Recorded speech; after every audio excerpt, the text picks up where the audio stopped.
സത്യമോ എന്ന ഈ പരിപാടിയുടെ ആദ്യ എപ്പിസോഡിലേക്ക് സ്വാഗതം.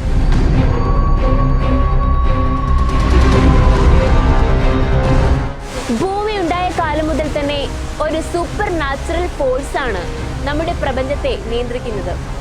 ചിലർ അതിനെ ഈശ്വരനായും മറ്റു ചിലർ അതിനെ മരിച്ചുപോയ തങ്ങളുടെ പൂർവികരുമൊക്കെയായാണ് കാണുന്നത്. ഇത്തരത്തിൽ ഈശ്വരന്റെയോ അല്ലെങ്കിൽ ആത്മാക്കളുടെയോ ഒക്കെ സാന്നിധ്യത്തിൽ നടന്നിട്ടുള്ള നിരവധി സംഭവങ്ങൾ നമുക്ക് ചുറ്റുമുണ്ട്. ഇങ്ങനെയുള്ള കാര്യങ്ങളാണ് മിഥ്യയോ അതോ സത്യമോ എന്ന ഈ പരിപാടി നിങ്ങൾക്ക് മുന്നിൽ അവതരിപ്പിക്കുന്നത്.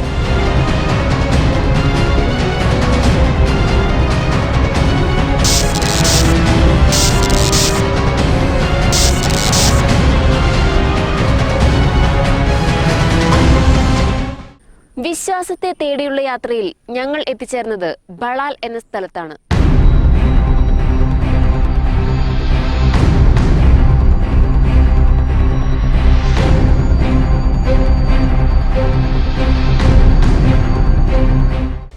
കണ്ണൂരിൽ നിന്നും 2 മണിക്കൂർ 30 മിനിറ്റ് നേരം 84 കിലോമീറ്റർ സഞ്ചരിച്ചാൽ ബളാൽ എന്ന സ്ഥലത്തെത്താം. പ്രകൃതി സമ്പന്നമായ പ്രദേശം.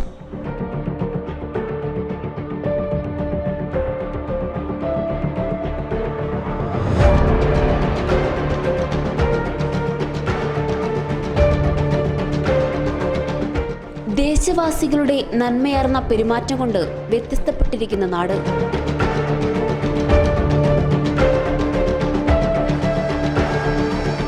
സൂര്യനുദിച്ച് തലയ്ക്ക് മുകളിൽ എത്തിയാലും വിട്ടുമാറാത്ത മഞ്ഞും മഴയും.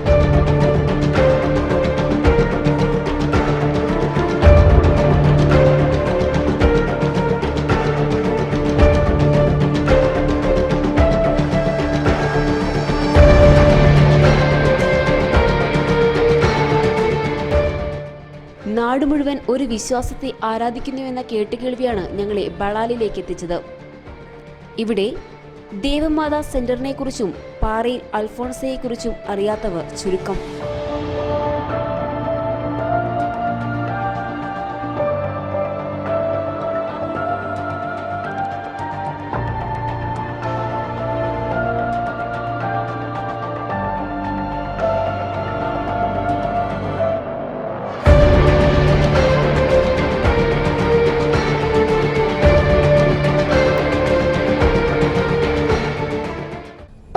വർഷങ്ങൾക്ക് മുൻപ് ഹൈന്ദവ വിശ്വാസിയായിരുന്ന ഓമന എങ്ങനെ ക്രൈസ്തവ മതം സ്വീകരിച്ച് അൽഫോൺസിയായി മാറി?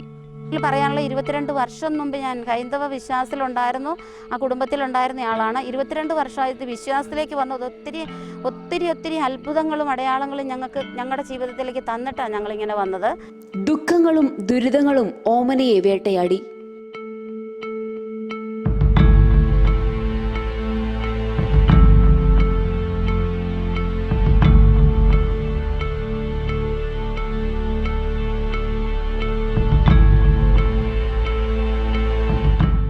ഒന്നിനും പരിഹാരം കാണാൻ ആരെക്കൊണ്ടും സാധിച്ചില്ല.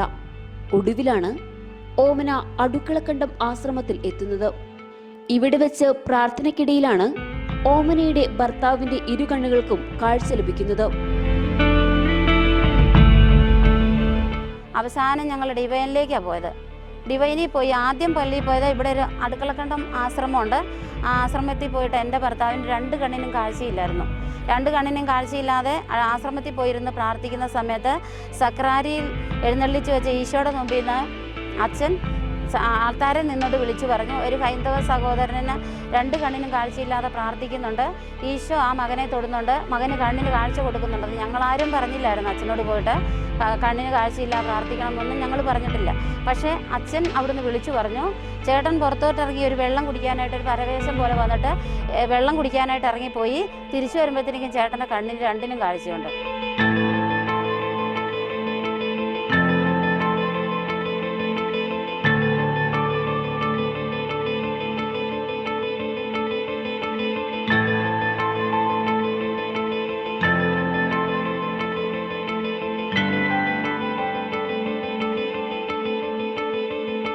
തലയിലുണ്ടായ വലിയ മുഴ സുഖപ്പെട്ടു. ഇത്തരത്തിൽ ജീവിതത്തിലുണ്ടായ നിരവധി അത്ഭുതങ്ങൾ ക്രിസ്തീയ വിശ്വാസത്തിലേക്ക് മാറാൻ ഓമനയെ പ്രേരിപ്പിച്ചു. അങ്ങനെ 16 വർഷങ്ങൾക്ക് മുൻപ് ഓമന അൽഫോൺസയായി. എന്തുകൊണ്ട് അതുകൊണ്ടാണ് നാനാമതസ്ഥർ ഇന്ന് ഓമനയുടെ ദൈവത്തെ തേടി പാറമ്മൽ വീട്ടിലേക്ക് എത്തിച്ചേരുന്നത്. ക്രിസ്ത്യാനി ആയതിനു ശേഷവും ക്യാൻസർ പോലുള്ള രോഗങ്ങളിലൂടെയാണ് ഓമന ജീവിതം മുന്നോട്ട് നയിച്ചത്. ഒരു വേദന തീരും മുൻപ് മറ്റൊന്ന് വന്നു കഴിഞ്ഞു എന്ന വാക്കുകൾ പോലെ ക്യാൻസർ രോഗം പൂർണ്ണമായി മാറുന്നതിനു മുൻപ് മജ്ജരോഗം ഓമനയെ ബാധിച്ചു. രോഗം ബാധിച്ച് കിടപ്പിലായപ്പോഴാണ് അത് സംഭവിച്ചത്.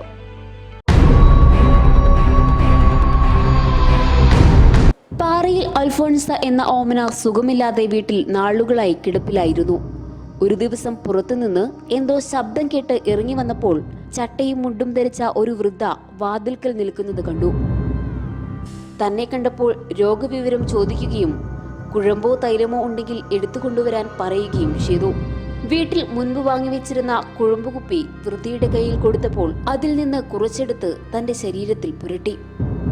ആ സമയം തനിക്ക് ഒരു മാറ്റം അനുഭവപ്പെട്ടതായി ഓമന പറയുന്നു.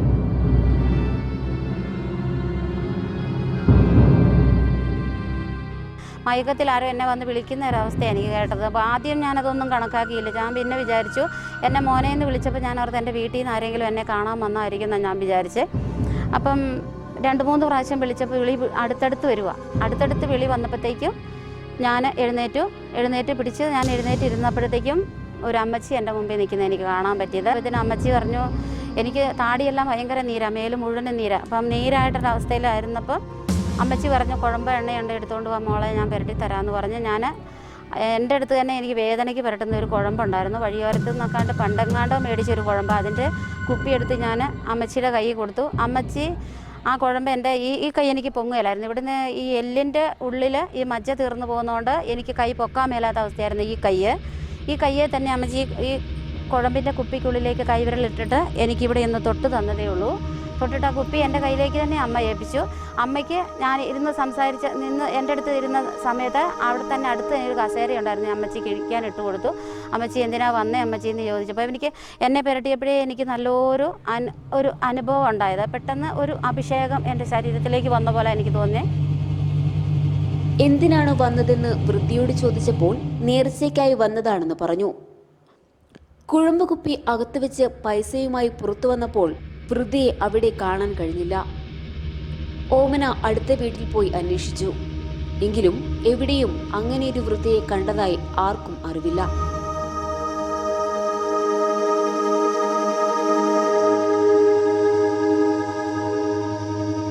നവംബർ 18 മാതാവ് വന്നു. ഡിസംബറിൽ 3-ാം തീയതി ഇതേ കുഴമ്പും കുപ്പി എൻ്റെ മാതാവ് എന്നെ തൊട്ടേ ആ കുഴമ്പും കുപ്പി മാതാവിൻ്റെ രൂപത്തിൻ്റെ അടുത്ത് തന്നെ വെച്ചു. അവിടുന്ന് ഒരു ദിവസം രാവിലെ എഴുന്നേറ്റ് പ്രാർത്ഥിക്കാൻ വേണ്ടിയിട്ട് ഞാൻ ലൈറ്റൊക്കെ ഇട്ടിട്ട് തിരി കത്തിച്ച് പ്രാർത്ഥിക്കാൻ വേണ്ടി എല്ലാ ദിവസവും തിരി കത്തിച്ച് പ്രാർത്ഥിക്കും.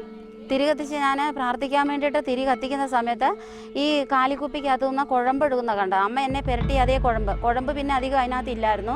ഇത് നിറഞ്ഞിങ്ങനെ വർദ്ധിച്ചുകൊണ്ടിരിക്കുന്ന എനിക്ക് കാണാൻ പറ്റിയത്. മേശ വഴിയെല്ലാം ഒഴുകി അങ്ങനത്തെ ഒരവസ്ഥ കാണാൻ പറ്റി. കൊച്ചും ഞാനും കൂടി എഴുന്നേറ്റു. അത് കൃത്യം 3 മണിയായിരുന്നു, രാത്രി 3 മണി. അവിടുന്ന് അയൽവക്കത്തുള്ള എല്ലാവരെയും വിളിച്ചെഴുന്നേൽപ്പിച്ചു. അവരെല്ലാവരും വന്ന് ഇവിടെ മുട്ടുകുത്തി നിന്ന് കൊന്ത ചെല്ലാൻ തുടങ്ങി. അന്ന് പ്രാർത്ഥിക്കാൻ തുടങ്ങിയ പ്രാർത്ഥനയാണ് എന്നും ഇടമുറിയാതെ ഈ 2 വർഷത്തോളമായിട്ട് അഖണ്ഡ ജപമാലയായിട്ട് മാറിയിരിക്കുന്നത്.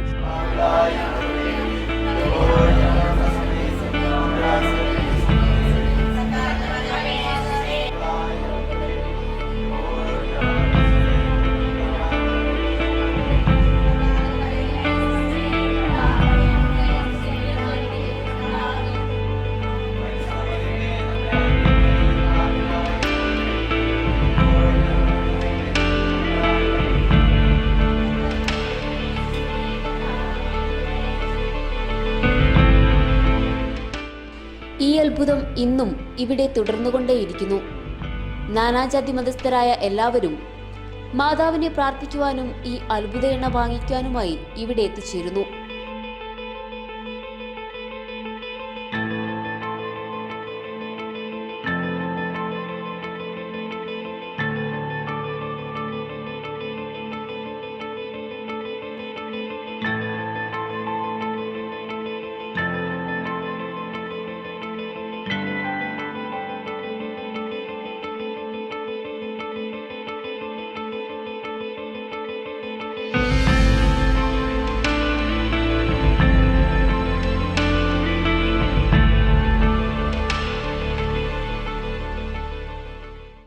വിശ്വാസത്തോടെ ഈ മല കയറിയവരാരും ഇതുവരെ നിരാശരായി തിരിച്ചു പോകേണ്ടി വന്നിട്ടില്ല.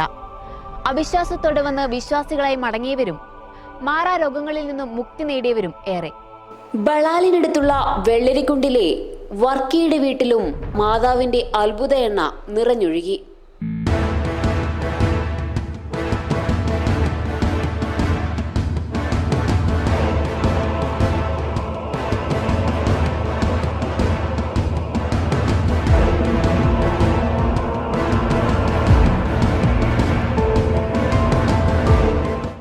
പലരും ഈ അത്ഭുത എണ്ണയെ അവിശ്വസിച്ചിട്ടുണ്ടാകണം.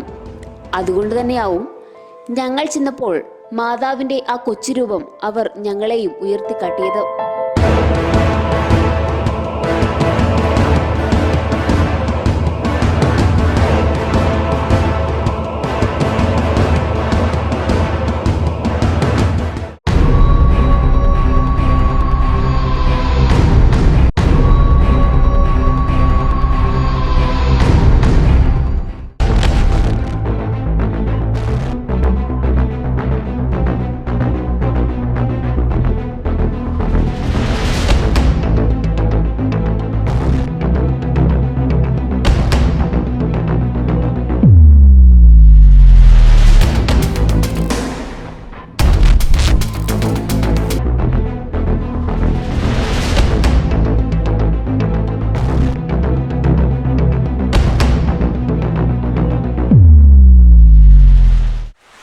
ഡിസംബർ 28 ബളാലി പോയപ്പോൾ ആ കുപ്പിയിൽ എണ്ണ കൊണ്ടുവന്നു. അത് അന്ന് വൈകുന്നേരമായപ്പോൾ ആ ജനലിൻ്റെ മുകളിൽ ഇങ്ങനെ വെച്ചിട്ട് നിറഞ്ഞിങ്ങനെ ഒഴിയതിന് ശേഷം ഞങ്ങളത് കണ്ടത്. ആ സമയത്ത് അപ്പം ഞങ്ങളതെടുത്തൊരു പാത്രത്തിൽ ഇങ്ങനെ വെച്ചിട്ട് ഞങ്ങൾ പ്രാർത്ഥനയിൽ തിരിയൊക്കെ കത്തിച്ച് വെച്ചപ്പോൾ മോളുടെ കയ്യിലുണ്ടായിരുന്ന രൂപമാണ് ആ മാതാവിൻ്റെ രൂപം.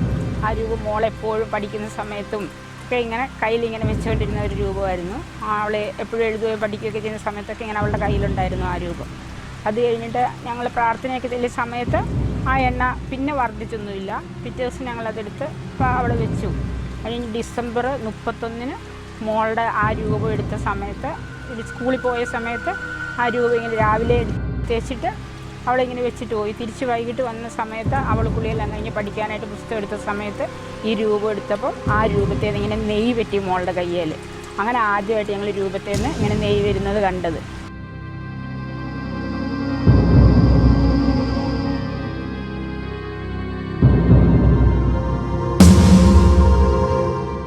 അങ്ങനെയാണ് കഴിഞ്ഞ ഡിസംബർ 28 ഞാൻ പഠിക്കുന്നതിന് മുമ്പ് അമ്മയുടെ രൂപം എടുത്തപ്പം വളരെ അത്ഭുതകരമായ എന്തെങ്കിലും അമ്മയുടെ രൂപത്തിൽ നിന്ന് നെയ്യ് പറ്റി വളരെ അഭിമാനവും സന്തോഷവും എല്ലാം കൂടെ നിറഞ്ഞ ഒരു ഇതായിരുന്നു പപ്പ സമയത്ത്.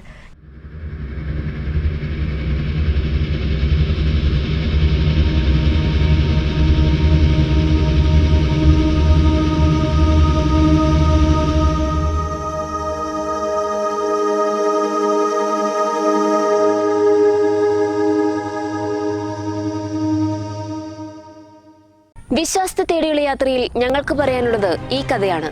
ഒരു നാട് മുഴുവൻ ഇവർക്കൊപ്പം നിൽക്കുമ്പോൾ നിങ്ങൾക്കിത് വിശ്വസിക്കാം, വിശ്വസിക്കാതിരിക്കാം. വീണ്ടും അടുത്ത വെള്ളിയാഴ്ച ഇതേ സമയം.